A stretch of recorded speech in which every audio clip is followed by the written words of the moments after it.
Una fotillo antes de que empecéis.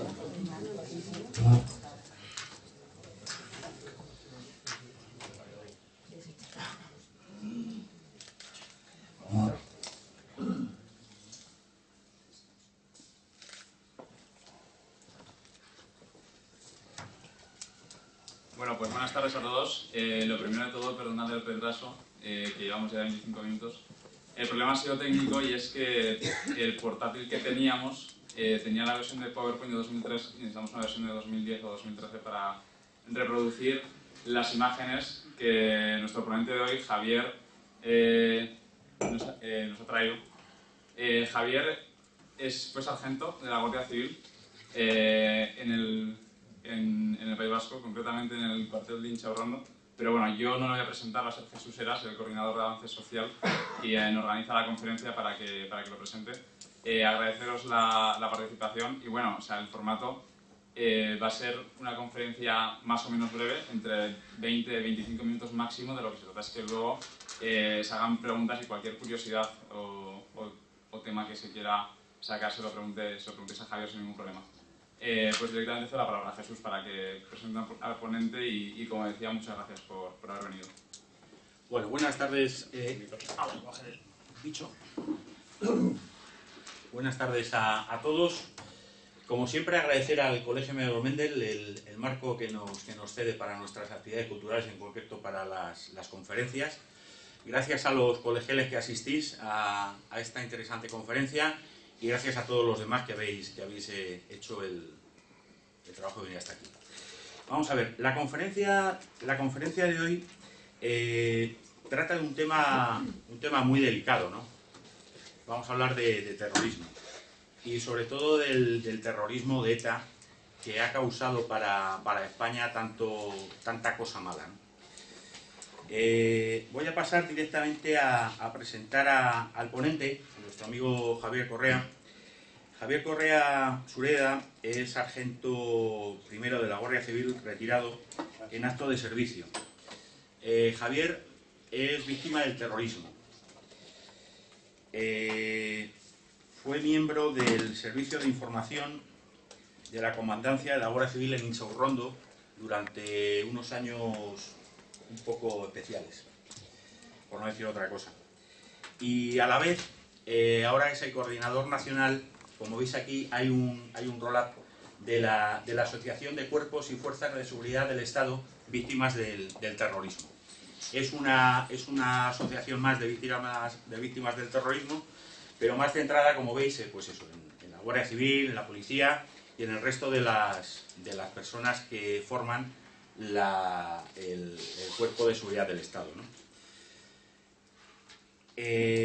Sin más, le voy a ceder la palabra a Javier y, como siempre, agradeciéndote tu trabajo.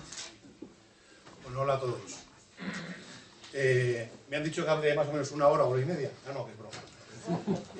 Lo voy a hacer todavía más breve, porque yo prefiero que me hagáis preguntas, igual que cuando si estoy hablando no me molesta nada que me interrumpáis y que me digáis cualquier cosa que no entendáis, y mientras que no funcione encima esto, pues tengo que recordarme todo lo que he preparado.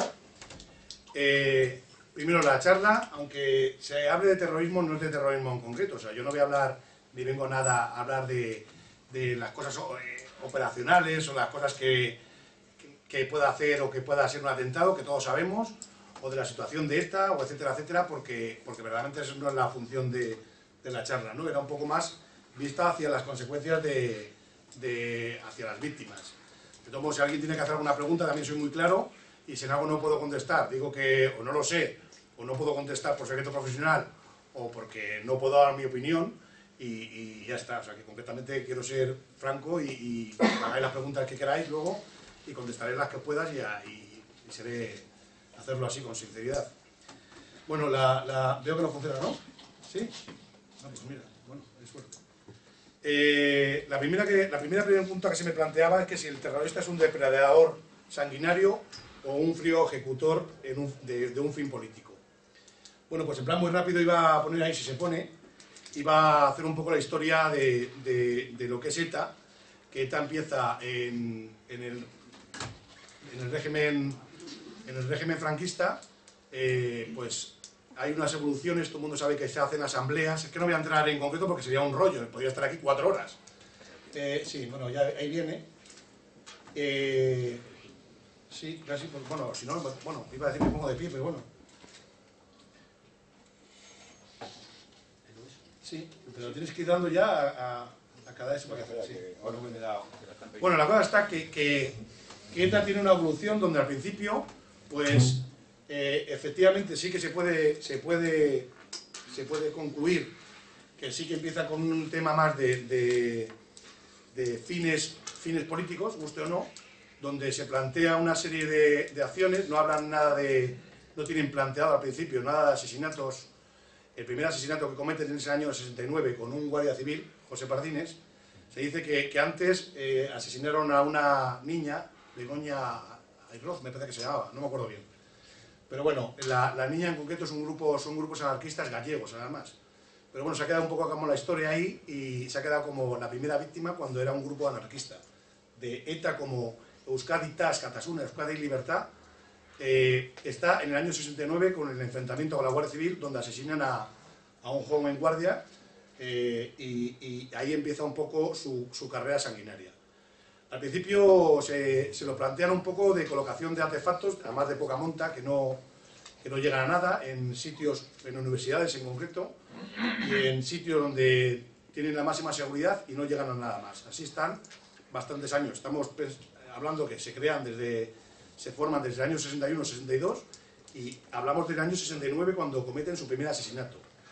Lo que es verdad que la Guardia Civil, en una acción de respuesta rápida, al día siguiente el comando que asesina a este guardia, José Pardines, logra interceptar al comando en una operación de cierre y en un enfrentamiento con los terroristas, pues abaten a 2 y ahí ya se monta un poco acción-reacción. Ya empezamos todos. O sea, me habéis matado a este, ahora yo mato a este, ahora yo empiezo, y empieza un poco el pim-pam, pim-pam. La cosa está que llega al sistema democrático y entonces se les plantea otro escenario. Ahí ETA ya ha pasado varias asambleas, todos habéis oído hablar de los polis milis y de los milis. Hay incluso más grupos dentro de ETA que no llevan ni la palabra ETA, que son los comandos autónomos anticapitalistas, y se empieza a hablar un poco de follón ahí y tal. Total, que, bueno, estáis viendo lo que estoy hablando al principio, que empiezan con crímenes, que en Bilbao empiezan en, bueno, el 59, hablaba 61. Del 59 efectivamente el grupo empieza tal, y bueno, vamos a que ya el Estado, en la democracia, de los objetivos, puedes pasar a la siguiente porque esto ya se ha hablado, de los objetivos se dan cuenta que verdaderamente no plantean nada, que están hablando simplemente de la lucha antifranquista y de luchar contra la policía y contra la Guardia Civil porque son muy malos y porque representan al franquismo, a plantearse algo más que es política, ¿no? Que es aquí donde veis que estáis, ellos hablan y hacen la alternativa CAS, y hablan de libertades democráticas, hablan de la amnistía, que les interesa porque lógicamente en ese momento ya se había producido bastantes detenciones, está el proceso de Burgos, que todos habréis oído hablar, el juicio de Burgos, famoso, y entonces ellos empiezan un poco a plantearse algo más ya político para darle, por lo menos para darle imagen de tema político. Hablan bueno, están muy obsesionados con los cuerpos y fuerzas de seguridad del Estado, hablan de la disolución de estos cuerpos porque viene todo el franquismo y todo el franquismo y todo el franquismo. Bueno, pues eso es un poco lo que al principio se puede englobar como tema político. El que cualquiera que pueda decir es que seguían unos fines políticos. Se habla incluso de ellos, si lo veis al final, ponen un poco en la Constitución y en el marco de ese estatuto de un gobierno provisional de Euskadi. Verdaderamente el sistema democrático le da bastante respuesta. Primero hace una amnistía, se hace una amnistía general, donde todos sabemos que salen hasta gente que estaba condenada a muerte por el proceso de Burgos. Se da una amnistía general donde a nosotros en concreto después, muchos años después, a mí me llega a afectar, se nos ordena quitar desde anterior a la amnistía cualquier tipo de archivo y cualquier tipo de indicación de cualquier acción, de cualquier incluso acto terrorista que se hubiese cometido antes de la amnistía, y verdaderamente tienen un gobierno, se crea el gobierno vasco, que tienen una autonomía que cada vez ha sido mayor, ¿no? Eso es un poco la línea política. Para no enrollarme mucho y ir hacia la pregunta, y esto, la siguiente, es un poco lo que... no, hay una anterior, ¿no? ¿Te has saltado una? Porque... ¿No? No, pues es que falta una vez, la siguiente. No, pues estás dando como doble, faltan una entonces entre medias. Bueno, da lo mismo, sigo ahí. Yo creo que ahí entre medias, porque esto es un poco los objetivos políticos que ellos se plantean y lo que se habla, se está hablando durante...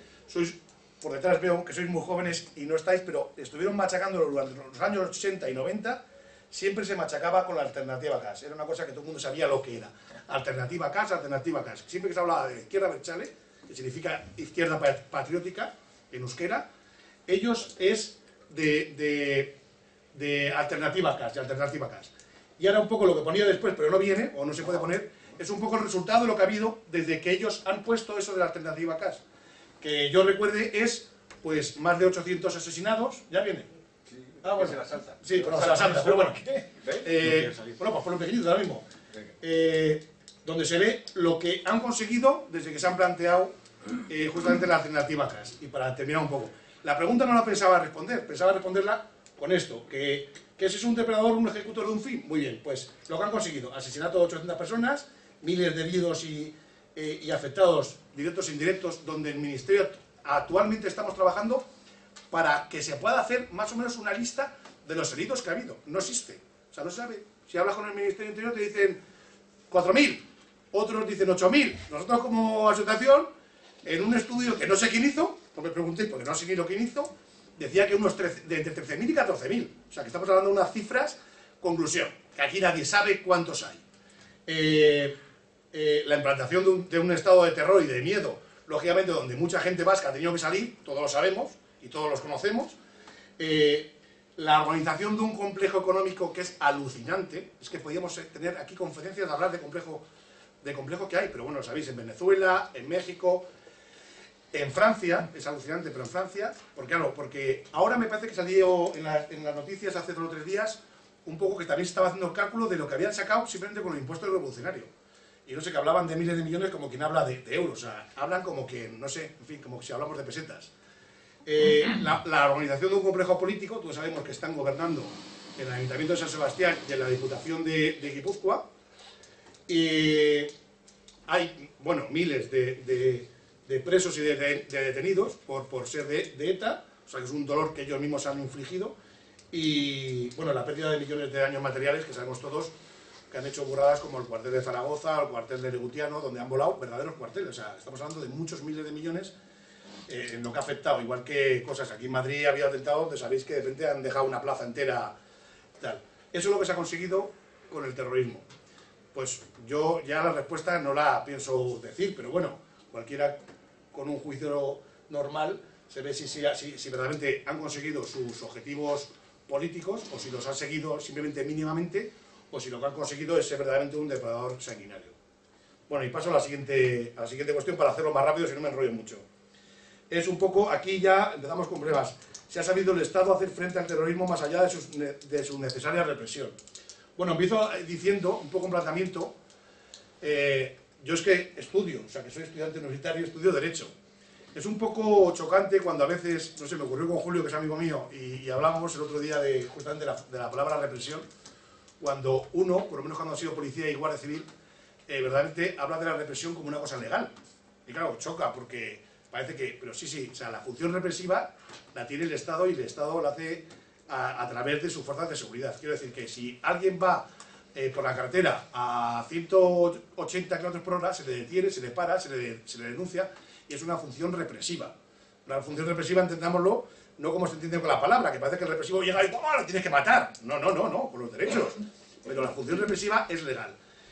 En la lucha antiterrorista, lógicamente, he estado muchos años, antes me preguntabas, ¿desde qué año? Pues desde el año de 92, desde la detención y la desarticulación de la cúpula militar de ETA, que era en Vidar, que es una localidad francesa donde estaba yo en el servicio de información de Guipúzcoa. Se logró detener a todos, fue la primera vez que se reunían todos los responsables de ETA y se consiguió por cuestión de suerte, pensándose que se detenía solamente la cúpula militar, se detuvo a las 3 cúpulas de ETA en un golpe por una vez.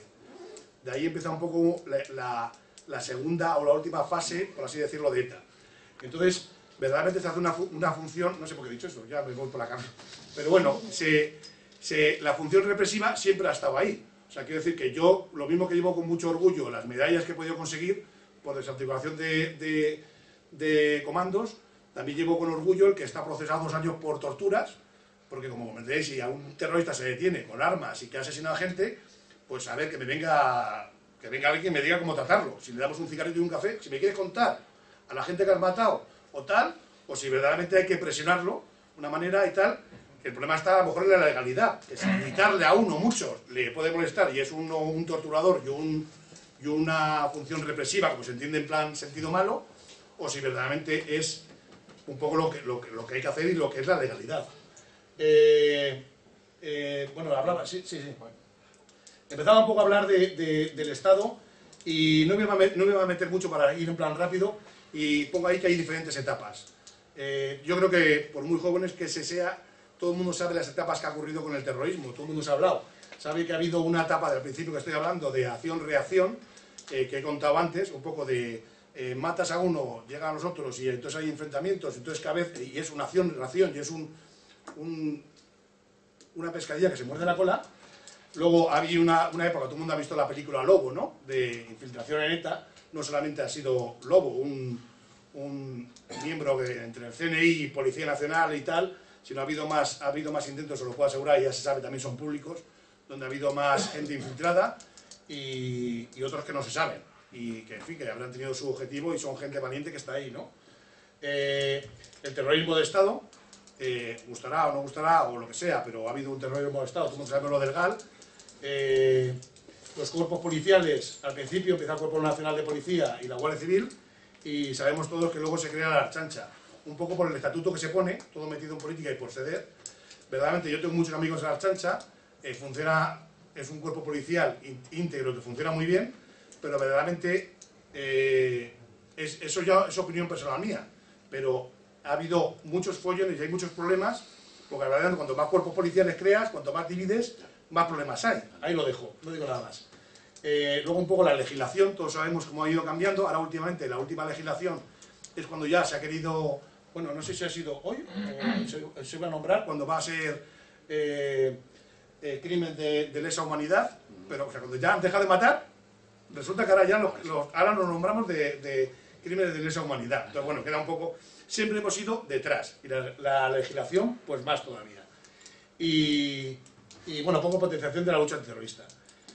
Creo que la situación de ETA los últimos años es lógico, y todo el mundo lo ha visto, que ha habido un alto fuego ahora mismo y la negociación, pero pienso, y lo pongo ahí, que es indiscutible que ha habido una victoria policial de ETA, en este caso de mis compañeros y de los compañeros de la Policía Nacional y de la Ertzaintza. Creo que entre los cuerpos policiales se les ha dejado en un jaque mate, y el problema está que no se les ha dado al mate y que ahí siguen todavía sin disolverse, pero bueno, eso es problema de quien tenga de la política.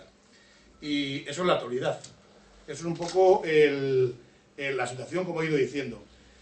Pienso que a la pregunta de si el Estado ha sabido hacer frente, pienso que sí, concretamente pienso que sí, pero porque lo he dicho, porque hemos llegado a una victoria policial, pero con muchos fallos y con mucha metedura de pata, y que se podía esto haber adelantado muchísimo más. Es un poco lo que quería exponer como pregunta.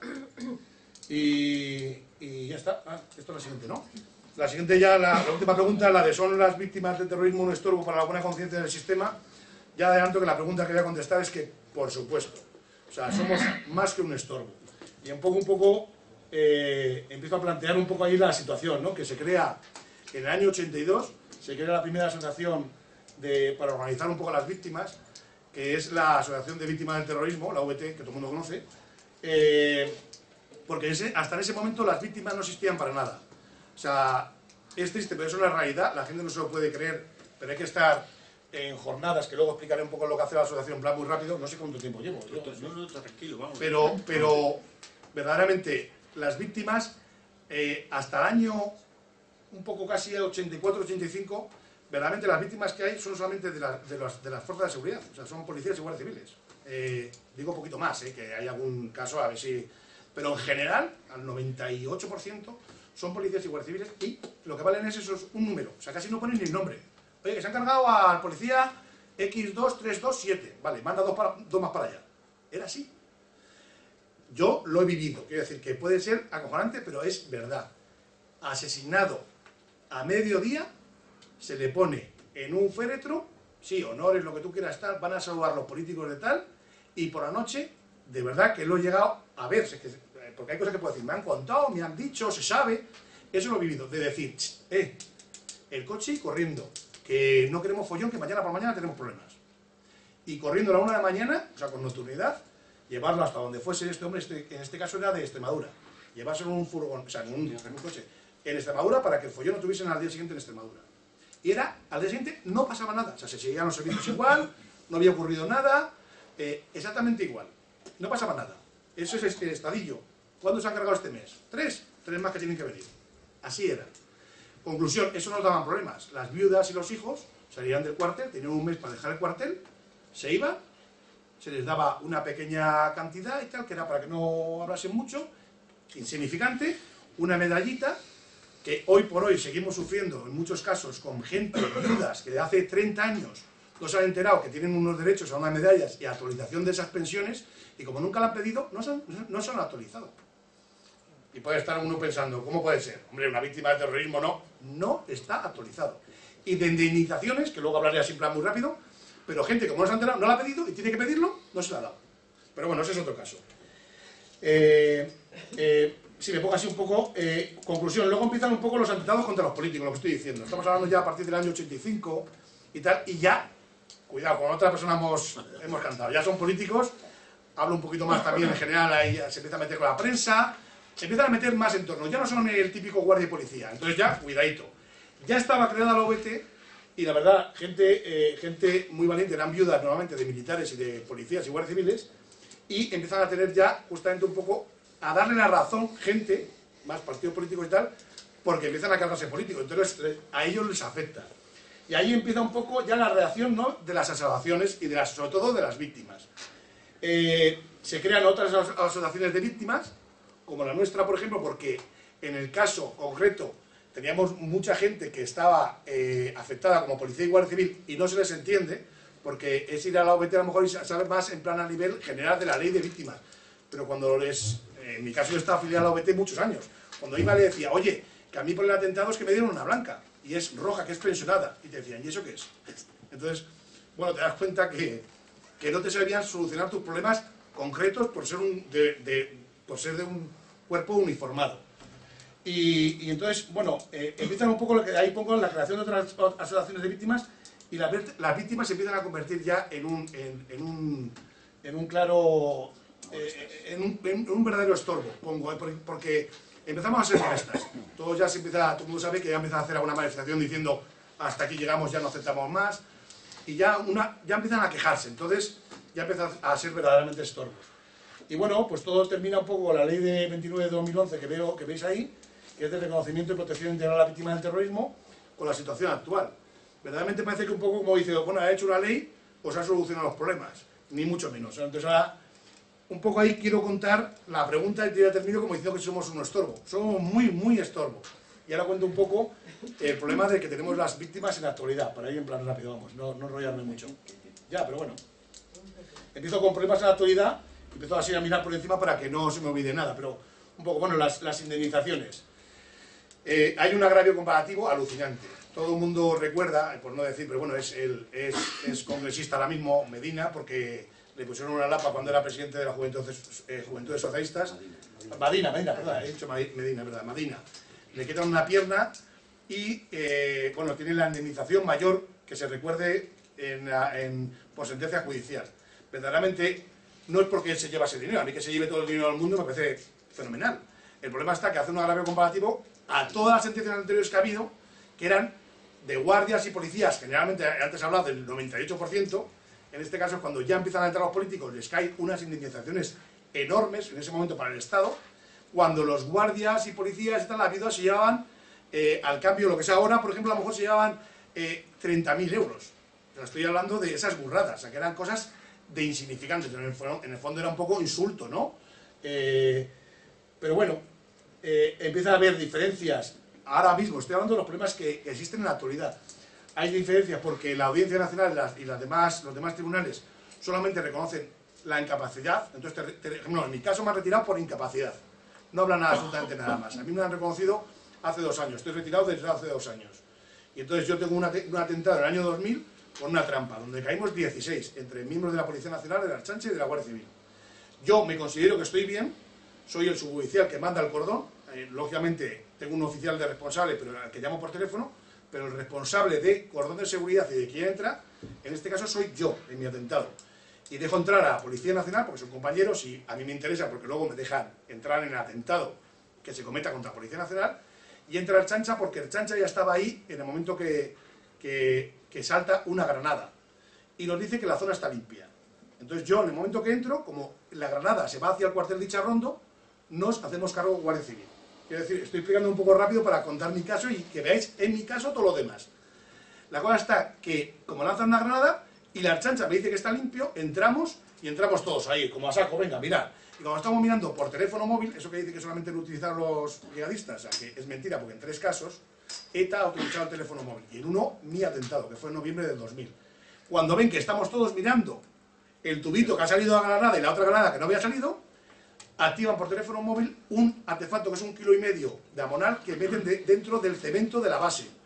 Nos explota, lógicamente yo me encuentro bien porque mis compañeros me están cubriendo, no hay ningún muerto, pero bueno, en general, pues Iñaki, un amigo mío de la Ertzaintza, pues le quitaron un ojo, o sea, un ojo reventado, un testículo, parte del pene, de un guardia mío, Morina, una pierna seccionada, en fin, bueno, pues salimos, o sea, que estamos a 5 metros, salimos volando, pero yo me encuentro bien. A mí no me hacen el relevo y a mí me hace la Guardia Civil el primer examen psicológico. Estoy hablando del año 2000, el atentado. Me hace el primer informe psicológico la Guardia Civil en el año 2008. Y es en el 2012, o sea, del 8 al 12, porque el psicólogo de la Guardia Civil en el 2008 ya dice que no estoy bien y que él aconseja mi baja. Pero como es simplemente aconsejar, yo voy a mi médico y me digo yo, no dice, yo sigo trabajando. Y sigo en el servicio hasta el 2012, donde, con otro informe psicológico que me mandan, porque dicen que tengo comportamientos anómalos, me pasan tribunal médico y el tribunal médico que me dice, usted no está para hacer servicio. Y yo, pero ¿cómo que no? Si he estado 12 años después y tal, y estoy mandando una unidad que mandaba 96 guardias. El núcleo de reserva de San Sebastián, me pasé del servicio de información al núcleo de reserva. Y me dicen, ya, pero usted como que no. Yo creo que si llego ahí diciendo que me quiero de baja, me dejan allí. Pero bueno, es mi parecer. Quiero decir que de la gente que estuvo allí, con piernas, con tal, con no sé cuánto, como era el año 2000, nos retiran, al final, incluso yo hace 2 años, con una incapacidad total en vez de absoluta. Porque es lo que deciden los médicos, una palabra, en vez de total o absoluta. No puedes trabajar ni puedes hacer nada, pero me deciden por la total. Bueno, de la total a la absoluta, la diferencia está en el doble de indemnización, el doble. Es una sentencia. Ya no hablo nada más. Si vas a la justicia te dicen que ellos no pueden reconocer entre total y absoluta. O sea, que te encuentras totalmente desprotegido. La medalla de sufrimientos por la patria pongo ahí que es hasta el año 89. Os sonará todo a chino, da lo mismo. Existe una medalla de sufrimientos por la patria que si llega a estar en la actualidad, ahora mismo es la más antigua del mundo. Está creada desde Fernando VII. Fernando VII. Donde a los que han sufrido algún daño por la patria se le da una medalla. Pero como se daba una pequeña cantidad, era muy pequeña, pero como se daba dinero y costaba, en el año 89 se llega a quitar, firmado luego en el 2003 por el ministro de Defensa en ese momento, Trillo. Y en el 2003 entonces se crea la medalla militar distintivo amarillo, que no lleva ni dinero ni nada, no cuesta nada, simplemente lleva una medalla aquí, o sea que... Pero entre el año 89 y 2003 no se puede pedir. Yo, en concreto, en mi caso, para que también veáis, yo me pongo de ejemplo, como mis atentados en el año 2000 no tiene ninguna medalla. Porque la medalla de sufrimiento por la patria estaba ya derogada. Y cuando he pedido la amarilla me dicen, no estaba creada. Digo, bueno, entonces ¿qué me quedo? Nada. Que me da lo mismo, pero bueno. A lo que voy. Y encima, bueno, así todo. O sea, que hay unos años ahí entre media que dicen, bueno, oye, que ha sufrido esos atentados, pues ha quedado sin nada. Hacerse honoríficos. Por la legalidad actual, el empleo que se da honorífico cuando eres retirado por un atentado, porque pone por actos y tal, no voy a contar toda la legislación, pero vamos, por atentado, por narices, se tiene que ascender al empleo.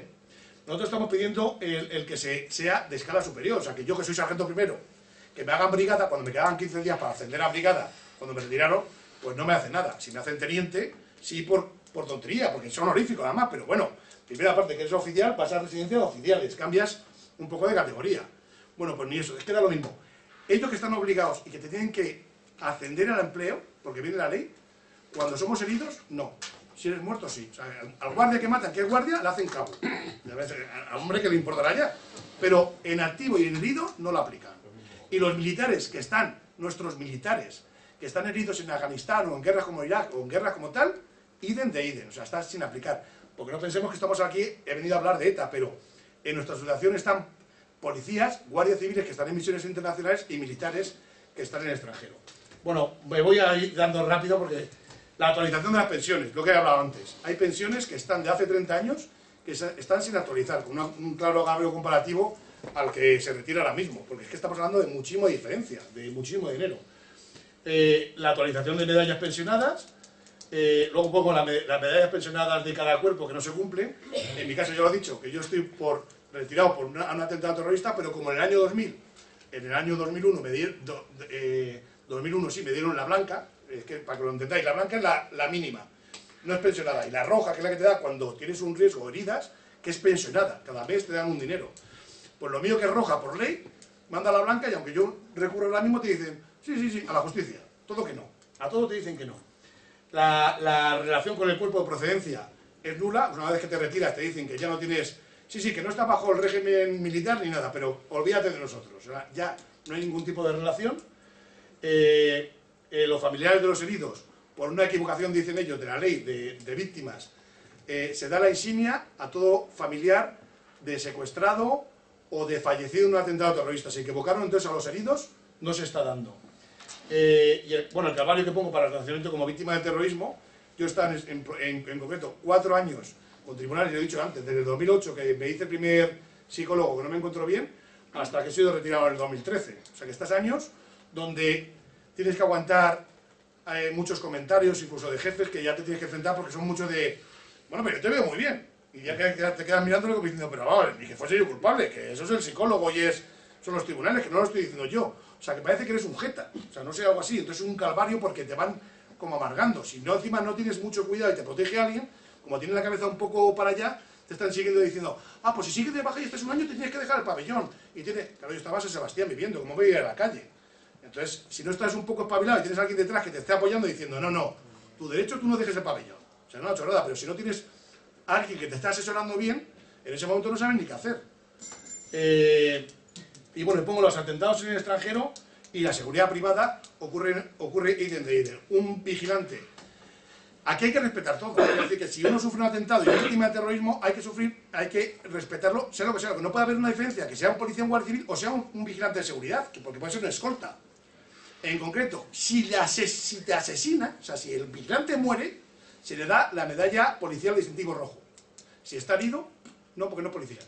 Pero a ver, ¿esto cómo va? O sea, ¿es función policial o no función policial? No estoy diciendo que aquí pensemos uno u otro, es más, es menos, me da lo mismo, no. Es el respeto laboral que hay que tener. Si está haciendo una función de seguridad y es herido en un atentado terrorista, habrá que respetarlo por la función policial. Si en la legislación viene que tienen las condecoraciones de la Policía Nacional en este caso, si le corresponde roja, aunque sea pensionada, habrá que dársela, digo yo. O sea, que es un poco por discusión. Pero bueno, ya está.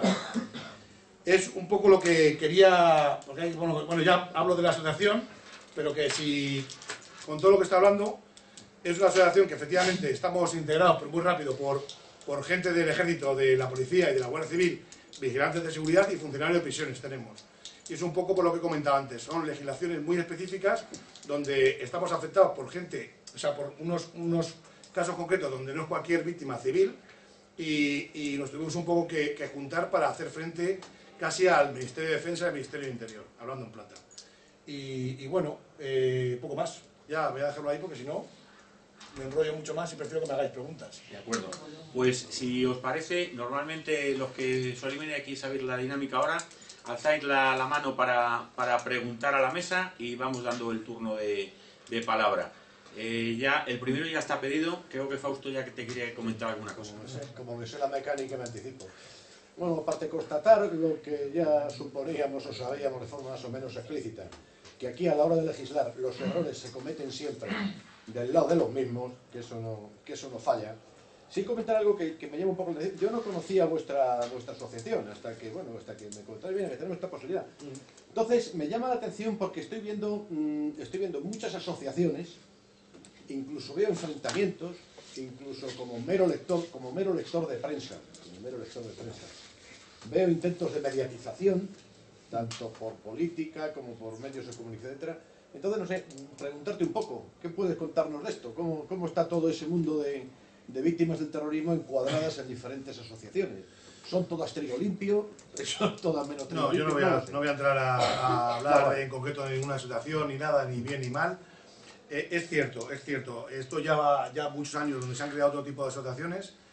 Lo que ocurre es que verdaderamente la primera que estaba creada y la más fuerte, además hay que reconocer las cosas, está porque tiene más número de socios, donde muchos a lo mejor nos hemos podido oír, es lo que todo el mundo conoce, la Asociación de Víctimas del Terrorismo, es la OVT. ¿Qué ocurre? Que todos han pasado por procesos y donde algunos opinamos, es una opinión personal, pero donde algunos opinamos que se ha metido mucho a la política cuando en el fondo veíamos que era un poco más casi una cosa política, por así decirlo, pero de lucha de unos derechos sobre víctimas, no tiene nada que ver con, me da lo mismo que me dé un partido, otro, una cosa u otra. Lo que no vamos a meternos es, o no queríamos meternos mucha gente, es por ejemplo en la política antiterrorista en concreto. Yo no tengo por qué decir dónde está o qué tienen que hacer o qué tienen que dejar de hacer. Puedo criticarlo, no me puede parecer bien o mal, es como una sentencia judicial. Me puede gustar o no gustar, tendría que acatarla, pero podría opinar que no me gusta. Y donde simplemente estaba la OVT donde estábamos todos. Pero verdaderamente esto es un poco, yo lo resumo siempre diciendo que estamos en un sistema democrático, donde no solamente hay un partido político. Yo podría decir lo mismo, ¿y por qué no hay Congreso? ¿Y por qué hay 20 partidos políticos? ¿Por qué no hay uno? ¿O por qué no hay un sindicato? ¿No están para el tema laboral y el tema del trabajador? Que haya un sindicato. Con lo mismo que no es justo, y hay un abanico donde todo el mundo puede elegir y donde todo el mundo puede meterse en el que más le convenga, pues se han creado una serie de asociaciones.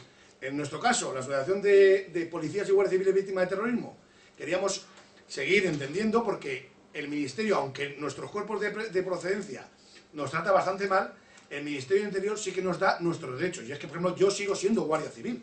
Sí, situación, retirado. Pero yo sigo teniendo una documentación, yo me puedo poner mi uniforme e ir a los actos que haga la Guardia Civil y yo sigo teniendo unos derechos. Entonces, lo que me era injusto, o no me voy a meter en una asociación, por ejemplo, que solicite la disolución de los cuerpos policiales. He puesto un ejemplo. Entonces, hay una serie de variedad donde se puede tener una opinión. A lo mejor en general todo el mundo consigue o entiende que lo que no nos apetece es que lo que nos ha provocado el dolor salgan a la calle. En eso coincidimos. Pero luego en todo muchas cosas más no coincidimos. Y donde hay una variedad. Entonces, en concreto, pues sí, últimamente de enfrentamientos, no iba a hablar de nadie, pero enfrentamientos, pues nos duele mucho a la asociación. En nuestro caso, el Ministerio de Interior dice que somos la segunda asociación en número de socios. Yo no voy a mentir aquí y decir más ni menos, me da lo mismo. Nosotros entre socios, o sea, víctimas directas y sus familiares, somos en toda España 2.900 socios. Hemos creado la figura del socio solidario, que es una cosa que, por cierto, luego ahí va a haber unas hojitas para que se quiera apuntar, donde le damos un carnet y que, pero en el fondo, ¿qué es? No cuesta nada, donde damos el carnet, pero donde a nosotros nos interesa que en vez de decir siempre 2.900 socios, si conseguimos tener gente como socios solidarios, para hacer una revista, por ejemplo, no es lo mismo decir somos 2.900 socios, que somos 2.900 socios más 10.000 socios solidarios. ¿Qué interesa? Pues nada, a vosotros, al que se quiera hacer, simplemente se le da un carnet, tal, se beneficia de los beneficios que tenemos nosotros que conseguimos como asociación. Pues descuento en tal hotel. Pero es una chorrada. En el fondo nos beneficiamos nosotros en el aspecto de tener más número de socios. Y luego informamos pues, de las actividades y de las cosas, pero nada más, o sea, no se consigue nada. Y es un poco lo que se ha conseguido, por número. Pero hay gente que, aun siendo la segunda asociación de víctimas del terrorismo, lo que yo no puedo hablar es en nombre de todas las víctimas del terrorismo. Hablaré de mi asociación y de lo que yo represento. Y además no están todos los policías y guardias civiles y militares. Hay parte. Entonces, duele un poco que las instituciones solamente reconozcan a una. Ocurre, tenemos una sede en Paterna, en Valencia, por ejemplo, la sede central. Pues, en la Comunidad de Valencia, termina contestándonos a nosotros, ahora ya se ha metido el Ministerio del Interior diciendo hasta aquí. Pero que era que, nosotros no nos reunimos con cualquiera, solamente nos reunimos con la OVT. Oiga, yo no digo que usted se reúna con la OVT, reúnese con quien le da gana. Pero llega un momento que te duele, es como hace poco al alcalde de Valdemoro le tuve que decir, pero porque hizo lo mismo, estuviste tú, sí. Y todo era gracias a la OVT, entonces luego le dije, oye, yo vengo por el nombre de otra asociación, ¿por qué me haces este feo? no me da cuenta. Digo, pues es exactamente lo mismo, que si hacen un homenaje, por ejemplo, a los políticos y comentan, gracias al Partido Socialista que ha venido aquí, los socialistas, por otro, los políticos, los socialistas, ¿cómo le vas a entrar a los otros? Coño, si hacen los políticos son muchos. Pues eso es lo que ocurre y eso es el enfrentamiento que a lo mejor podéis un poco ver. Pero en el fondo no hay enfrentamiento porque no nos interesa, ni interesa. Estaba por ahí el reportero del Mendel. Sí. Bueno, Javier, perdona que me vaya un poco del tema, pero ya que has luchado un poco contra el terrorismo de ETA, ¿cómo valoras...? Un poco bastante, yo digo. Un poco, con gente que ha estado más y tiene más, bastante más, o sea, bastante menos que ellos, pero bueno. Sí, yo quería preguntarte cómo valoras la amenaza yihadista de España y de Europa y cómo hay que luchar contra ella, porque no es un terrorismo como el de ETA, ni mucho menos, es totalmente distinto. Mira, como dice él, que es un tema de luego, llevaría otra charla, llevaría mucho tiempo y tal. Primero que ya estoy retirado, o sea, que me hice cargo de una unidad y dejé el servicio de información en el año 2005. Quiero decirte que todo lo que es el problema de yihadista y tal, en el fondo viene después. Ya fue el 11M, pero el 11M, después de mi atentado, como yo no me encontraba muy bien, en vez de la Guardia Civil, en vez de mandarme al psicólogo como tenía que haber hecho, cosa que le he hecho en cara porque es así, me mandó de premio un año a Mozambique, de Naciones de casco azul, vamos, íbamos de Naciones Unidas. Pues claro, como si iba sin arma y sin nada, dicen, aquí mandamos a este sargento que está un poco loco y tal, y era porque yo ya no estaba muy bien. Total, que regreso en el 2003, estoy 2 años más con el grupo de elaboración, para que tú lo entiendas, en lo que llevan investigación de los atentados, pero en el 2005, mi cabeza en septiembre, no estoy bien y yo mismo pido el irme a otra unidad porque no me encuentro bien. En una palabra, lo que nunca había tenido, que era miedo, conseguía tener miedo. Se iba a un atentado y el perro se sentaba, y si un tío salía corriendo con lo gordo que me ves, si corría 3.000 metros, eso era yo. Entonces yo ya dije, yo ya estoy cogiendo miedo y no me parece bien. Y según los comportamientos anómalos que decían era que no sabía mandar porque yo, en vez de mandar a alguien más joven, date cuenta, mis 2 hijos mayores son guardias. Yo lo veía un poco como mandar a mi hijo, en vez de ir a algo, iba yo. Y eso no se puede permitir, no era lo establecido, verdaderamente está mal, y ya me decían que tenían comportamientos anómalos. Entonces yo el terrorismo yihadista no lo he llegado a vivir. De todos modos, me ha seguido interesado, y ya hablo un poco más personal. Mi hijo, por ejemplo, sí está metido en unidades centrales antiterroristas y lleva ese tema. Entonces, ¿que cómo lo llevo? Yo creo que todo es un poco lógico lo que están hablando. O sea, verdaderamente están así. Es un riesgo que está alto. Europa cada vez va a tenerlo más. Si me preguntas a nivel personal, si yo pienso que van a hacer... Acaban de detener a una célula en Barcelona, en Cataluña, vamos, donde pensaban secuestrar a un policía o guardia civil para degollarlo, como en las imágenes, para sacarlo como diciendo, lo hacemos aquí. Y en concreto, ayer, por ejemplo, no es ningún secreto, ayer el Cuerpo Nacional de Policía puso un estado de alerta 4 a todo el mundo por un atentado inminente en Madrid y Barcelona. ¿Que cómo lo veo? Pues que no vamos a tener que comer más de un disgusto, donde pienso y espero que el Estado esté fuerte, no solamente con los convenios que hacen internacionalmente, sino que se responda de verdad, y que nos toca apretarnos los machos. Un poco así, que te diga, o sea, el terrorismo es... No hay varita mágica. Hay mucha contrainteligencia, hay mucha investigación, hay muchas horas y horas y horas de quitarse horas de sueño y de servicios, sobre todo en chavales jóvenes que se han metido por vocación en la Guardia Civil y en la policía y en cuerpos policiales, y donde jamás sabremos lo que hacen, ahí se queda, y donde habrá veces que lleguen a la victoria y eviten un atentado, y habrá veces que no, porque así es la vida, y tendremos que sufrir zarpazos. Eso es mi opinión. No sé si me has preguntado algo más, en concreto se me va la cabeza. Sí, ¿cómo luchar, no? Sí, efectivamente. ¿Cómo luchar? Pues como se está luchando, verdaderamente hasta ahora es con... El Estado ya ha aprendido bien. O sea, no puedes ir buscando moros por la calle y venga, nos los cargamos, porque gracias a Dios no son ni una mínima parte. Lo que ocurre es que hay que hacer, justamente, hay que poner la situación policial, como se está poniendo, que es con unidades centrales, o sea, unidades antiterroristas y preparadas. Hay cada vez más gente, más chicos que se va metiendo, que sepan árabe y que sepan tal, y meterse para que sepan antes lo que van a hacer, y poco más. Y luego la legislación, meter caña y ponerse en plan duro, o sea, que no ocurra como ETA, ¿no? Que después de 30 años digan, los tenemos que hacer más duros y meterlos en prisión 10 años más. Bueno, pues hablo antes. Pero estos tíos, como son fanáticos, que es el problema, creo que poco más se puede hacer lo que te he dicho. Pero creo sinceramente, perdón, pienso, y lo digo con el conocimiento de saber y de lo que está ocurriendo, creo que tenemos unos buenos servicios policiales.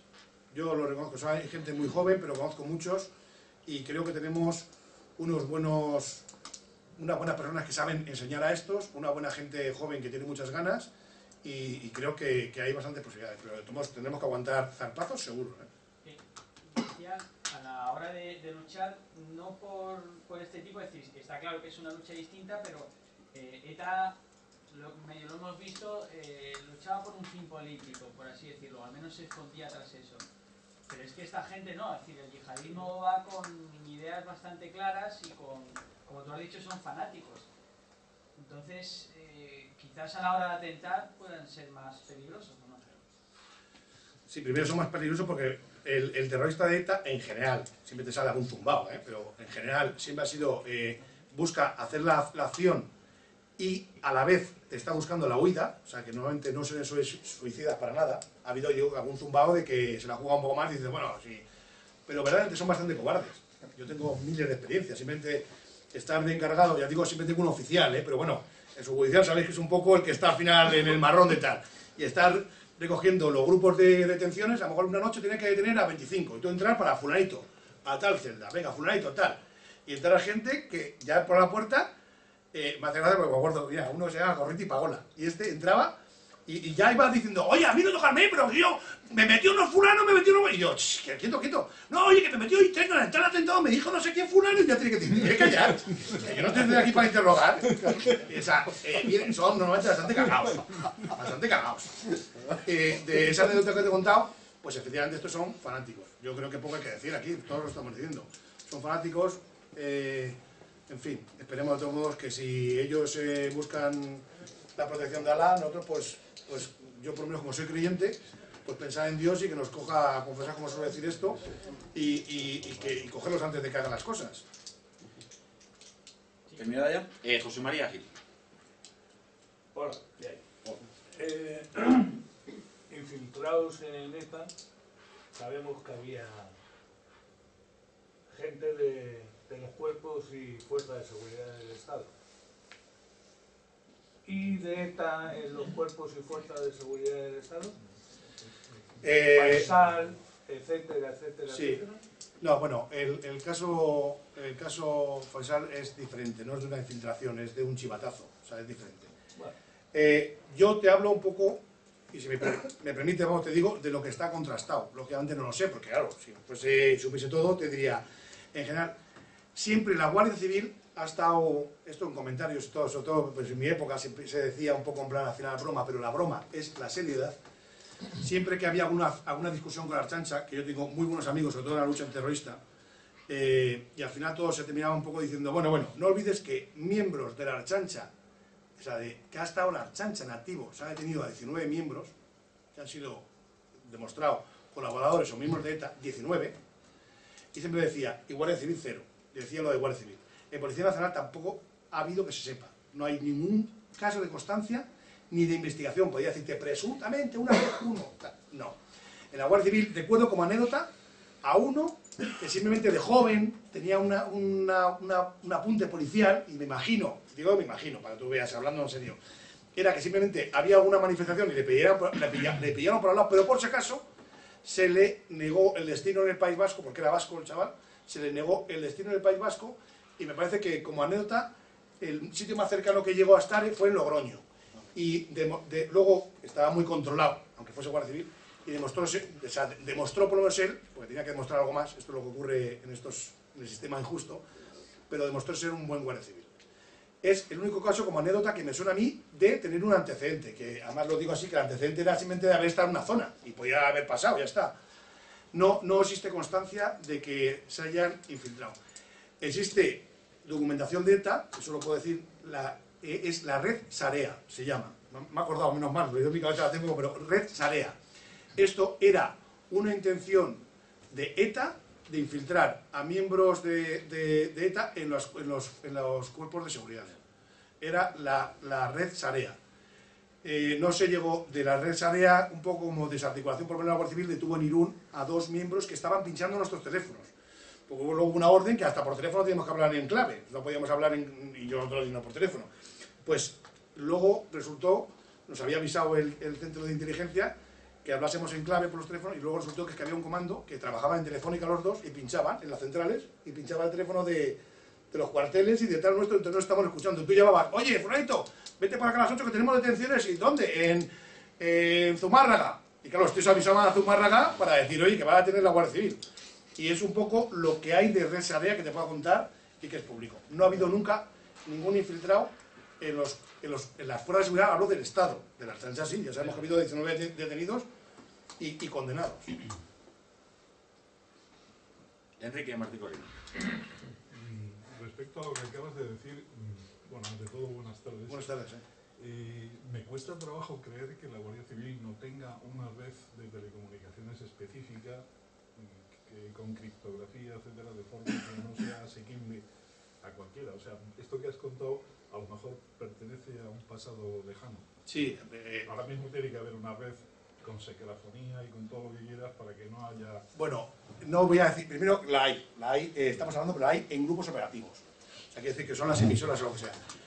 Ya la Policía Nacional y la Guardia Civil utiliza los SIRDE, que se llama, todo eso que veis por la calle, cualquier megáfono, eso en nuestra, quiero decir, podría decir, de mi época, hace 30 años, ya en el ejército, se les podía pillar cualquier walkie con un aparato. Eso es imposible ahora mismo porque usan un sistema efectivamente que no se puede.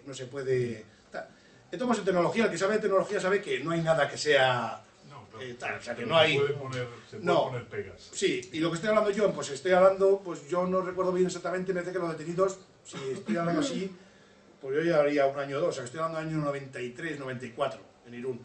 No había teléfonos móviles. Creo que en el 94, 93 tuve mi primer Moviline, de estos que era un cacharro enorme, entonces era Moviline que luego los quitaron porque se pillaban con un escáner. Nosotros pillamos con un escáner y pillamos un montón de teléfonos móviles.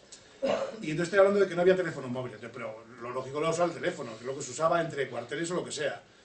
Y pinchártelo. Pues, es que se entendía que quien pinchaba era la policía, que nosotros pinchábamos a los malos.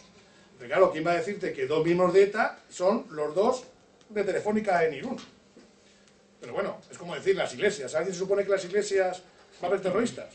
Bueno, pues no sé, a mí me ha tocado la detención del arcipreste de Irún, o sea, un sacerdote, y que después de cometer el asesinato de un policía, sabiéndolo, metió a los dos terroristas en la iglesia y él guardó las pistolas debajo del altar. Es decir, ¿eso es lo normal? No. ¿Para mí ese señor es un sacerdote? No. Pero bueno, ahí está. Y cuando estaba detenido, no solamente el obispo Setién, sino pues la Santa Sede pidió diciendo que era un sacerdote. Claro, se contestó diciendo que muy bien, pero que los derechos eran de cualquier ciudadano. Bueno, yo en realidad iba a hacer la pregunta que no Sí. he hecho. No, vamos a ver, yo he estado recientemente, aún no hace un mes, estaba haciendo el Camino de Santiago que llama el norte, que sabes que cruza Guipúzcoa y Vizcaya. He pasado por cantidad de pequeñas aldeas y pueblos y demás. No me he encontrado jamás a la Guardia Civil y la pregunta te digo por qué. He visto el Sancha por todas partes, pero la Guardia Civil entiendo que todavía tiene competencias en el País Vasco. Sí. Todavía debe de haber Guardia Civil. ¿Qué pasa? ¿Que es vergonzante el tema? ¿No van de uniforme o cómo fue? Lo hago muy rápido porque si no me voy a enrollar. La seguridad ciudadana la tiene la Archancha. Punto pelota. La Guardia Civil en el 90, vamos a dejarlo en 90, en el 90% de sus servicios va de paisano. O sea, quiero decir que aunque no hubiese Guardia Civil, puede que estuviese la Guardia Civil, digo puede. En el 90% de los servicios se hace de paisano. Y el 10% se hace de uniforme en concreto con las competencias que tienen, que son aeropuertos, puertos, antiterrorismo, que se va de paisano, policía judicial, las pocas cosas que hay, que es droga y cosas así, se va de paisano, y tema de explosivos. Los explosivos van por carretera. Entonces, por el Camino de Santiago, por cierto, muy bonito, por la zona del norte de ahí, de Guipúzcoa y de Vizcaya, las competencias en los caminos no tiene que haber Guardia Civil. Pero dudo ya que haciendo un Camino de Santiago no te hayas cruzado con algún Guardia Civil de paisano. Convencidísimo, ¿eh? Pero bueno, dime. Tengo otra pregunta. Es lo siguiente, en los años 60, primeros de los 60, 50 y tantos, 58 y 59, se suele fijar como la fecha tope en la cual desapareció el maquis en España. Sí. Desapareció por enfrentamiento directo con las patrullas rurales de Guardia Civil y con el ejército en la zona de los Pirineos, con patrullas específicas de de tal. No ha pasado lo mismo, a pesar de que tú digas que la ETA no existe, no ha pasado lo mismo, entiendo, con la ETA. La ETA no ha sido vencida desde el punto de vista, digamos, militar, o sea, no ha sido eliminada, sigue estando latente. Y yo mi pregunta es, y tú que has vivido allí y lo has sufrido y lo has visto, mi pregunta es si no será porque tiene un apoyo popular importante, especialmente en la zona rural de Guipúzcoa, no digo ya Vizcaya, que también probablemente, pero sobre todo en esas pequeñas aldeas de Guipúzcoa, en donde es muy fácil, porque todo el mundo se conoce y todo el mundo sabe, pero sin embargo no hay digamos, no cantan hacia la Guardia Civil o la Ertzaintza, sino que están en algún caso protegiendo, o bien haciendo la vista gorda a gente que saben con toda claridad que pertenecen a la ETA. Entonces, ¿qué opinas tú sobre esto? Esa es la pregunta. Yo lo que he vivido, o sea que estos últimos años, ya he dicho antes que desde 2005 estaba ya en otra unidad y luego me he retirado. Lo que yo he vivido, por lo menos, y he estado tanto sufriendo como sintiendo, primero es que no es tanta mayoría lo que hay. Lo que ocurre es que son los que se implantan. Quiere decir que si mucha gente está allí, yo me he ido de uniforme y he entrado en un caserío y cuando he dicho, no, que somos de la Guardia Civil, al señor, como diciendo, usted no se da cuenta que vamos de verde. Me da lo mismo, tomar unos vinos, tomar un taxi. A mí sí, hombre, la cosa está que no me vean mucho porque van a decir, y es el que van a decir. Yo no creo que haya sido tanto mayoría, ahí están los votos también, de todos modos. Y gente de la izquierda abertzale que votaba lo que fuese, aunque votase Herri Batasuna o lo que fuese, gente que estaba en contra de la violencia. O sea que de esos votos también hay que quitar una parte, no muy general, pero una parte que estaba en contra de la violencia. Entonces no tienen tanto, o sea, lo que es ETA como organización terrorista no tenía tanto apoyo popular, como queramos ver. Ahí está el número de votos. ¿Sí? Pero lo que ocurre es que sí se impone el miedo. Lo que tiene razón es que sí, lo que se hace es que el que sabe o el que ve no quiere ver ni quiere hacer nada porque tiene verdadero miedo. Prueba de ello es que son el que ha ido a la Guardia Civil o a la policía o a la Ertzaintza a decir o a hacer, son verdaderos héroes. Lo que ocurre es que ETA también tiene gente en el pueblo y también es gente infiltrada. Es que ya los años se me olvidan un poco, pero Olacilegui fue uno que mataron en San Sebastián, cerca del reloj de Tegorrieta. A este hombre le pegaron 2 tiros y este fue, pues sería en el año 97 Fuerte Galera, 98, una cosa así por ahí. Lo mataron porque sabían que había sido el único que había reconocido a un terrorista que se detuvo una hora después en el pueblo cuando se fue a comprar la bicicleta. Y este era un vendedor de bicicletas. Y al cabo de los meses, ETA lo asesinó pegando 2 tiros. Era un aviso navegantes. Y además luego en el comunicado, Chivato. Conclusión, que claro que imponen un terror. Joder, cualquiera iba a decir cualquiera después de esa de decir, voy a decir. Nos olvidamos que en los años 80, ¿cuántos? Es que es una burrada, porque es que el número, ¿cuántos taxistas, policías locales, se cargaban? Cuando he dicho antes que la mayoría eran policías y guardias civiles, pero los que se cargaban luego era un taxista, a lo mejor, o era el policía, que su padre era de León. Pero ¿por qué lo asesinaban en verdad? Eso no se puede decir o no se puede decir, no ha interesado. Pero era porque se iba a tomar café con los guardias. Entonces lo asesinaban sabiendo a quién asesinaban, no un taxista, sino al que ellos lo estaban... Lo asociaban. Sí, lo asociaban diciendo chivato de la policía o de la Guardia Civil. Entonces eso es lo que ha hecho que el pueblo vasco, en general, se haya fermentado para decir, pues cuidado, que tú te vas a tomar un café con estos y te pegan un tiro. Entonces, verdaderamente es que les apoya, no, que ha habido miedo y tal, sí, yo entiendo, por mucho a lo mejor cobardía, por otro tal, igual que valentía en muchos otros. Pero bueno, esa es la situación que yo he vivido. No sé si será la de verdad o no, no sé si tengo razón o no, pero creo un poco que allí por lo menos se vive así. Que hay mucha gente que te dice, mira, yo sí, pero tengo miedo. Sí. No, un poco, se me ha ocurrido antes a la vista de otra cosa que os he comentado. Hablamos aquí de lo de los que si son simplemente unos depredadores o son fríos ejecutores. Pues yo creo que posiblemente no sean ni unos fríos ejecutores ni unos depredadores. Yo recuerdo una frase, y esto ya es una frase de un político, aquello de la lucha por la libertad del pueblo vasco, venía a decir más o menos, unos mueven el árbol y otros recogen las nueces. Que a mí me pareció algo que podía estar escrito en un tratado de Clausewitz. No, mire usted, aquí perseguimos un fin. y posiblemente a todos estos que están cometiendo los crímenes, que están actuando con una frialdad absoluta, que, bueno, pues no hay más que justificar, no hay más que meter en su cabeza la justificación de que lo están haciendo por un fin noble, y bueno, y que esto es algo imprescindible. De hecho, un poco, ha habido algunos historiadores o algunos comentaristas que han relacionado la actividad de ETA mucho con la actividad del IRA en Irlanda, ¿no?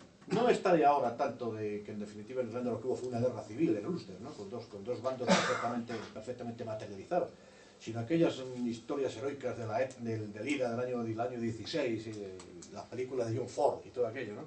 Oiga, mire usted, no, o sea, que decía el líder, no, yo me rindo, yo soy un prisionero de guerra. Tú puedes ser un prisionero de guerra, muchacho, tú eres un tío que está aquí, con todo lo que a lo mejor, entre comillas, y románticamente hablando, los del IRA me pueden caer bien, cosa que nosotros no tanto. Pero bueno, me da la impresión que aquí lo que es un trabajo sobre unas personas, sobre una gente a la que se manipula, los que mueven el árbol, y bueno, manipulo el que mueve el árbol, que luego llegaré yo para coger lo que tira. Es lo que me da la impresión a mí que se ha producido ahí. La impresión que tienes la puedo tener yo, pero es impresión.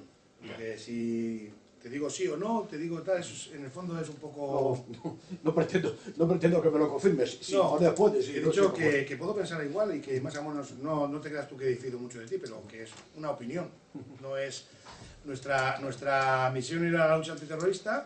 Se ha detenido mucho y yo creo que se ha hecho un buen trabajo, no por además mi unidad, que mi grupo, por así decirlo, era otro, era de investigación de atentados, pero había un equipo de sociopolítico que se llama, donde los resultados han sido bárbaros, donde se ha metido por terrorismo a gente de la calle Borroca, eso fue por Guardia Civil y por un equipo, y además de Guipúzcoa, de unos informes que se hicieron judicialmente y desde esa época empezaron a meter en prisión como organización terrorista. Se pudo demostrar, creo que entre todos, quiero decir hasta la chancha, o sea, con informes de la chancha, de la policía, de la Guardia Civil, creo que se ha hecho un buen trabajo policial. Antes decía que yo, aunque decir de victoria policial, es que se ha hecho hasta lo que se ha podido y se les ha dejado bastante tocados, porque se ha metido en política. Quiero decir que hemos llegado a ilegalizar Enric Batasuna. Eso no ha sido porque unos políticos en el Congreso se les haya iluminado y ha dicho, venga, vamos a legalizarles que son malos. Son con informes policiales demostrando que venían y por qué, con operaciones en Francia de la cúpula y demostrando que había documentación donde se les pasaba dinero a esos grupos políticos, a esos partidos políticos para financiarlos, y de ahí viene toda la ilegalidad. No es tan fácil el trabajo, donde está el trabajo de campo, desde el que se tira 4 días en un monte controlando quién entra y quién sale y demostrando las cosas, como el que tiene que investigar, etcétera, etcétera, y hacer el informe. Quiero decir que esto es un trabajo muy... donde yo, en concreto, he dicho antes un poco la función del Estado y la función policial, donde, es una opinión también personal, claro, pero donde yo creo que se ha hecho un buen trabajo. ¿Que se podía haber hecho más y tal? Bueno, pues claro, podía haber puesto más medios. En vez de trabajar en concreto en la lucha terrorista, no sé, que se trabaje 2.000 personas, trabajan 20.000, pues será mejor, pero claro, no se puede tampoco. No sé, pero bueno, es una opinión donde que está clarísimo que unos se han beneficiado. Bueno, pues hay un montón de libros y un montón de gente que ha hablado, no tengo que hablar yo, que no soy político. Juanfran, una cosa, ¿vamos con la última pregunta ya? Sí, Es la última. Buenas tardes. Yo le quiero decir que cada vez que usted iba avanzando en la conferencia, Sí. iba aumentando mi indignación. O sea, me parece indignante. O sea, toda esta situación me parece indignante, pero viendo el panorama actual en todos los aspectos, pues es normal. Yo creo que hemos pasado de tener unos políticos que estaban al servicio del pueblo a unos políticos que se sirven del pueblo. Y contra el terrorismo no solamente vale la policía, vale la acción política, vale la acción judicial.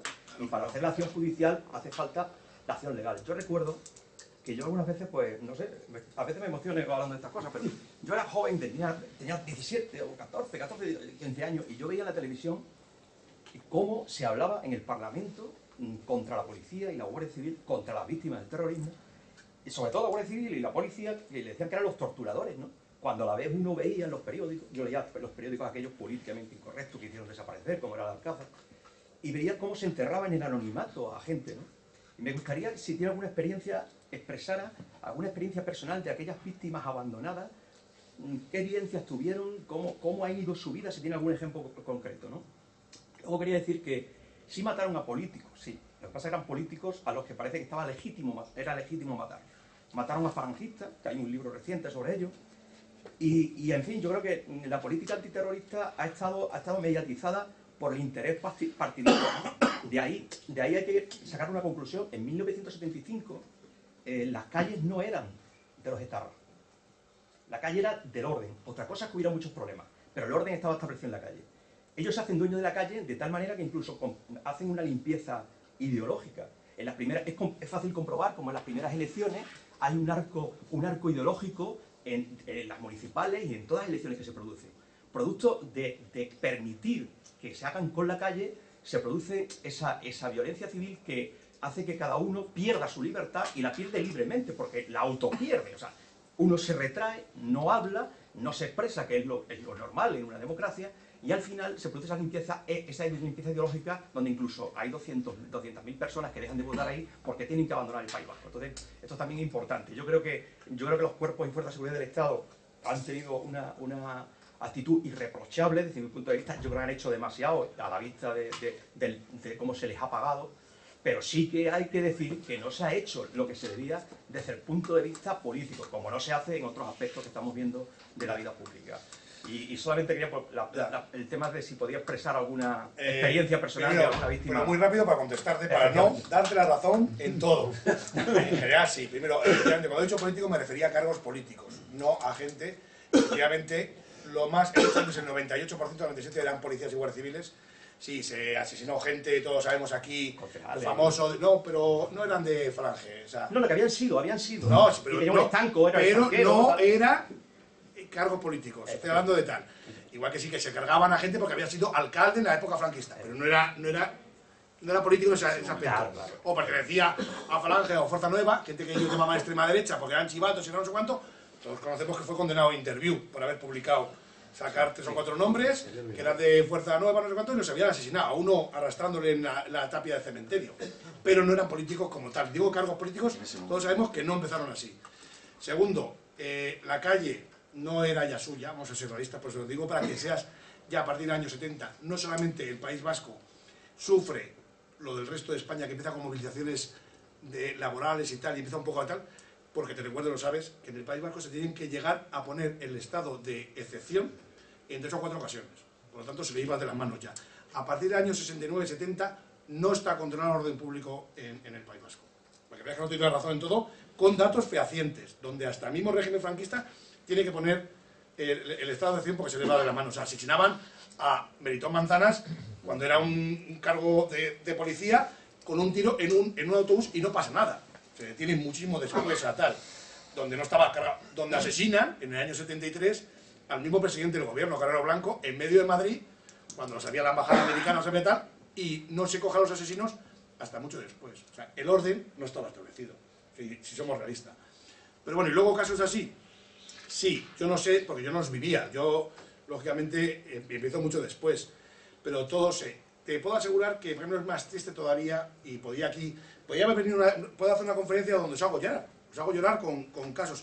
Ponga ahí un cartel, lo ves ahí, de terrorismo de mujeres, ves que es un poco el Día de la Mujer, como está de moda y tal, pues lo enfocamos un poco. Este de Burgos, que está puesto el cartel, porque cada año se hace, es la 7ª edición, en Burgos, habla mi amiga Eva Pato, esta es viuda, y su marido, que era Policía Nacional, después de sufrir 2 atentados en las casas, digo cuartel porque no es como cuartel como el nuestro, pero bueno, las casas de la Policía Nacional de Ategorrieta, en San Sebastián, le hacen 2 asesinatos, y cuando su compañero con el que él trabaja le ponen una lapa en el coche y matan a su hija, todos habréis oído de Coro y tal, que matan a su hija y él y su hijo terminan heridos, al día siguiente él en su cocina se sienta, empieza a desvariar, la mujer le dice, pero compadre, estate tranquilo y tal, y dice, a mis hijos los pueden asesinar por mí. O sea, que tenía lo del día anterior de su hija.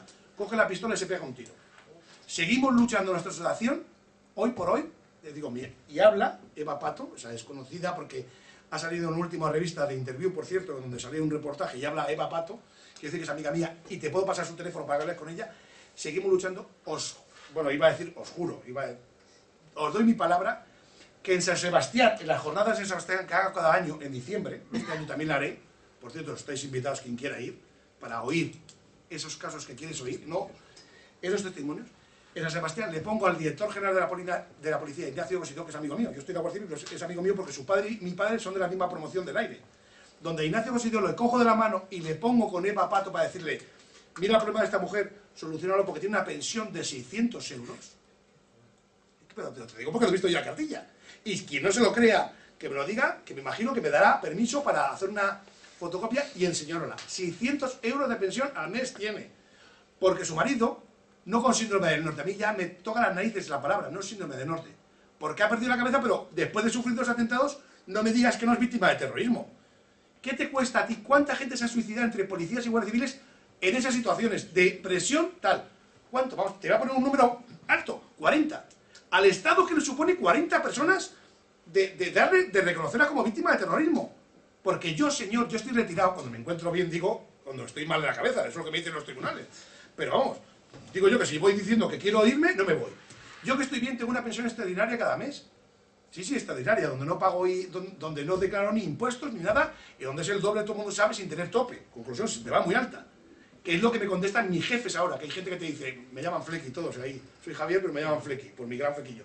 Me dicen, Flequi, pero tú que vienes aquí a la pidiendo, si tú estás muy bien, encima te has quedado con una pensión de narices que cobra más que nosotros. Y yo termino diciendo, pero bueno, encima parece que me lo he dado yo. ¿Que es premio mío o qué? Me lo habré... Es lo que ha dicho la justicia, pero porque es lo que está... A mí sí me responde, a mí.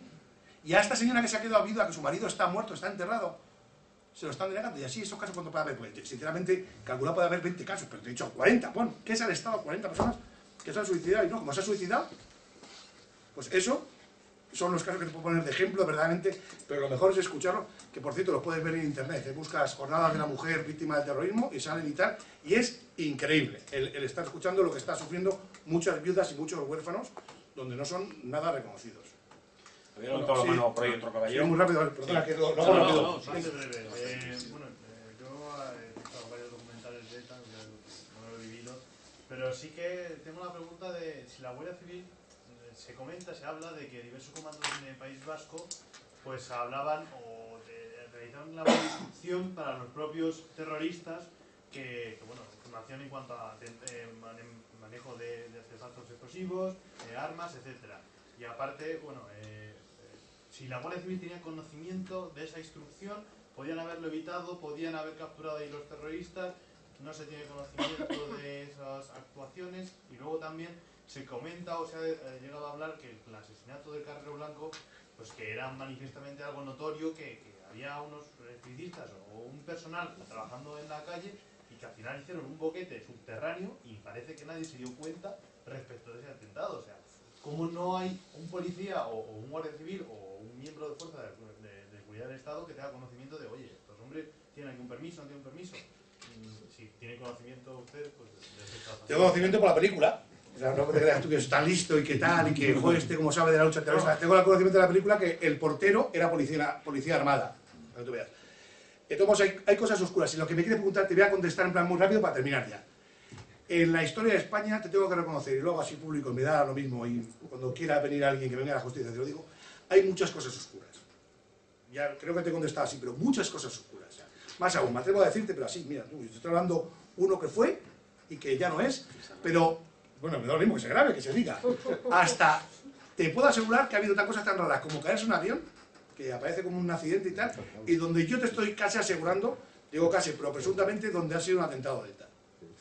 Donde, no solamente Carrero Blanco, el problema de Carrero Blanco, aunque ahora tú siendo más joven y veas que, no, que se investiga la dictadura de donde, es que te he dicho antes que se ha cumplido la orden, así lo digo, se ha cumplido la orden, porque fue la orden del gobierno, donde toda anterior a la amnistía se ha destruido, no hay nada. Donde la Audiencia Nacional no tiene documentación porque no existe. Conclusión, lo del atentado de Carrero Blanco, que existe en unas diligencias, que aparece una copia ahora en un archivo de no sé dónde, de la Audiencia Nacional, en parte, pero ni se puede investigar, ni se puede mirar. Es un documento histórico, nada más, porque ha aparecido. Pero de los atentados y las cosas raras, que ya no existe nada, que se ha destruido y se ha quemado, no hay nada. Y te puedo asegurar que yo, cumpliendo órdenes de mis jefes, que se ha cumplido, he quemado fichas y documentos donde yo estaba en el monte Jaizkibel, mira si te digo, en el monte Jaizkibel iba a decir de Lezo, o sea, vamos, en Guipúzcoa, donde a mí, siendo mucho más joven, se me ha saltado una lágrima de la impotencia de tener que cumplir la orden y cumplirla sin querer cumplirla, porque estaba destruyendo documentación que sabía que era una burrada histórica, así, histórica, donde he destruido fichas de las únicas fichas que había de una huella dactilar, donde sabía que es que algún familiar o alguna víctima iba a pedir en el futuro, porque ese tío estaba huido todavía en Venezuela, o en México, o en Nicaragua. Y sabiéndolo, decirle a mi jefe, bueno, me lo puedo llevar yo a casa, que te he ordenado que se quema. Y yo, te lo digo también así, he cumplido la orden. Sin querer cumplirla. Me podrá decir que ¿por qué? Bueno, pues porque la Guardia Civil estamos hechas de esa madera. De que nos guste o no nos guste, siempre somos fieles a su deber. Somos no perfectos, pero intentamos serlos. Donde me he quejado, pero sí quejado, y donde, yo te digo, estoy muy orgulloso, tengo 18 condecoraciones, o sea, no te digo nada de comando. Y tengo unos paquetes también, donde también estoy súper orgulloso. La jefe le he dicho, esto es una cabronada. ¿Y cómo está? Esto es una cabronada y están ustedes chalaos. ¿Sabes que te vas a llevar un paquete por falta de respeto? Digo, sí, métamelo, pero usted es un gilipollas. Y me lo ha metido. Y también lo llevo con mucho orgullo. Y es por las órdenes que tengo que cumplir. Donde a pesar después de decir que me parecía mal o me parece una locura, yo cumplo la orden. Y se ha cumplido. No hay documentación en la Guardia Civil, que es el mayor archivo de la Guardia Civil está en Inchaurrondo. Yo creo que ha salido también publicado, pero así te lo digo. De la lucha antiterrorista, el mayor archivo es en Inchaurrondo. Y lo anterior a la amnistía no existe. Y te digo que soy yo un responsable de encontrar una caja, ya te digo que lo vi y me ordenaron quemarlo y se quemó. O sea que, cosas oscuras. En fin, el día que se abra la caja de Pandora, efectivamente, y que la misma ETA diga, se han disuelto, y desde la burrada de los 3 gallegos que confundieron con policías y asesinaron, quitándole tal y tirando, no sabe dónde están, ni enterrados o tirados o lo que sea, hasta 1000 burradas más, y que digan los atentados que hicieron de verdad, no se hará justicia en este país. Y de ahí están las salvaciones. Yo sinceramente tengo mi pensión, lo he dicho antes, no me corto en decirte, tengo una buena pensión, tengo 48 años, me gusta viajar, me dedico a viajar porque no tengo que trabajar, no puedo trabajar, entonces me dedico a trabajar. Y si me dedico a una asociación de víctimas, en este caso de policías y de guardias civiles, es por ayudar a mis compañeros, por ayudar a todos los demás, y sobre todo por la memoria de los que faltan, de la dignidad de la gente que está sufriendo, que son muchos los que están sin reconocer incluso, como he dicho antes eso, por ejemplo, como la viuda de un policía que se ha pegado un tiro, y de la justicia. Y la justicia entra eso que has dicho antes, que hay muchas cosas oscuras, hay muchos atentados fantasmas que llamamos, nos han reconocido uno de 46 víctimas en San Sebastián, y donde habrá muchos más. Entonces, no te puedo contestar en plan concreto, decirte esto, pero que quiero decir que te llevarás, seguro que vivirás más cosas de hacer hasta pura vergüenza, ¿sabes? De decir, bueno, ¿esto es lo que había? Pues sí, pero bueno.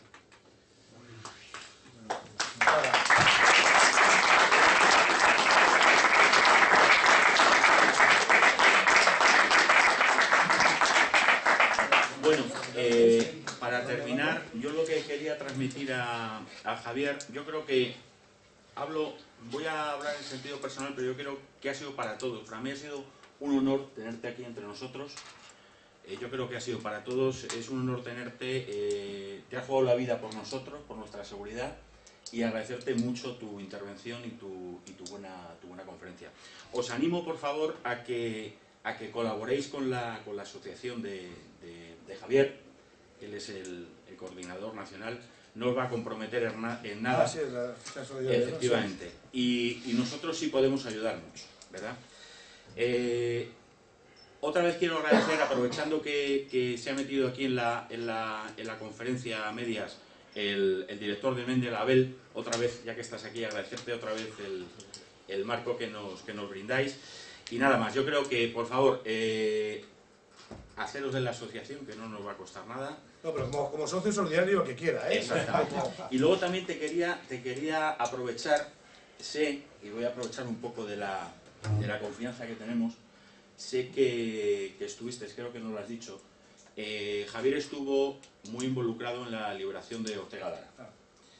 Bastante involucrado. Ya se ha echado tarde, ya...